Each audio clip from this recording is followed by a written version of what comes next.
How do you price something when it's an out of stock item and you're the first person to have it back in stock? That's what we're going to go over today.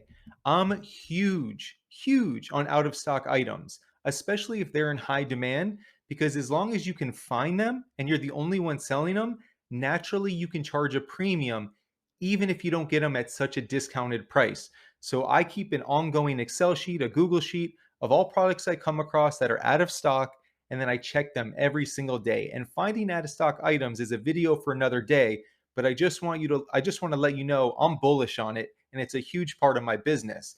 So this product came across my plate recently and I want to show you the Keepa chart. And this way I can share with you how I determine how to price something when these situations arise. So with Keepa, it's a 3-month snapshot to start. We'll span out further in a minute, but just so you know, today's November 14th. I bought the product the last week of October. I'm highlighting it here. So we were right around this time. Okay. First thing first, I know it's a great seller. There's 1,475 reviews. It's a quality brand. Seller Amp and Keepa also just pointed that out. So it's a great high demand item, good brand. Eye test. I see right here the most it's ever sold for recently when there was one seller was $36.99. Okay. Also, to the left of that, I see with this peach background, Amazon has recently been in stock for quite some time. So I don't love that. And the way that I interpret that is that Amazon probably regularly sells this. So I only have a small window to sell this product if, in fact, there's an influx of supply, because Amazon is going to be one of those accounts that is going to receive product and they're selling it for like half the price, $20 and change. Okay.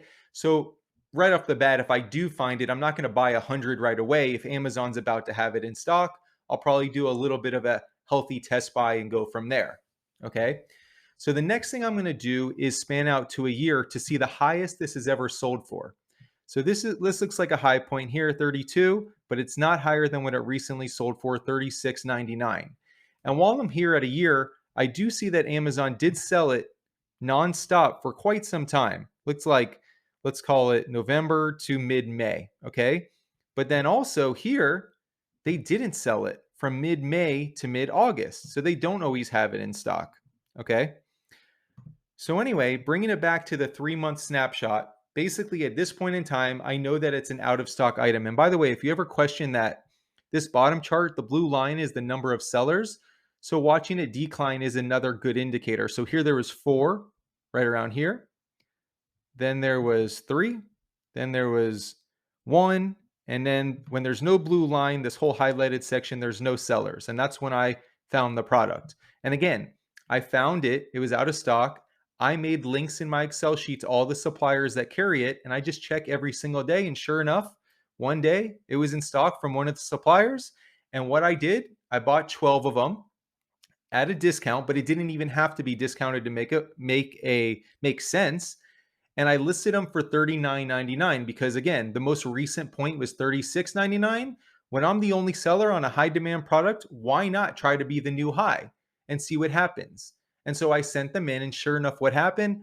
I sold through a bunch of them as soon as they hit the shelves within the first day for $39.99. Now, from here, you have two choices. You can say, hey, these are flying at $39.99. I'm making over 100% return on investment. Or if you're like me, I turn up the repricer just a couple bucks to see if I can't set another new high.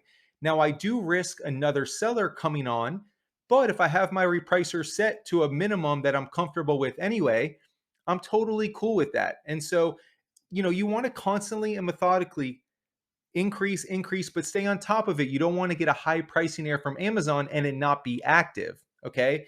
So that's really the gist of it. I like to see what the activity is. I like to see what the recent high price is or the all-time high price is. And then I add a couple bucks to that. I wait till they go live. And depending on how fast or not fast they sell, I adjust my price from there. And something else I even do before, let's say I ordered 20 of these, I might keep 5 at home and do FBM so I can get instant feedback if they sell, especially if I'm the only seller.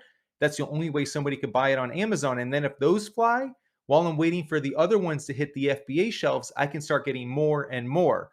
For this particular product, there was only one supplier, and I know they flagged me before, so I didn't want to push my luck. But that's basically the gist on how I price things when I'm the only seller. And again, I'm a huge advocate for out of stock items.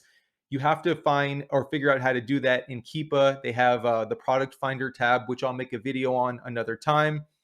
I appreciate you guys being here. I'm Jonathan. Duke does Amazon. Questions, comments, topics, let me know. Have a great day, and I will talk to you soon. Take care.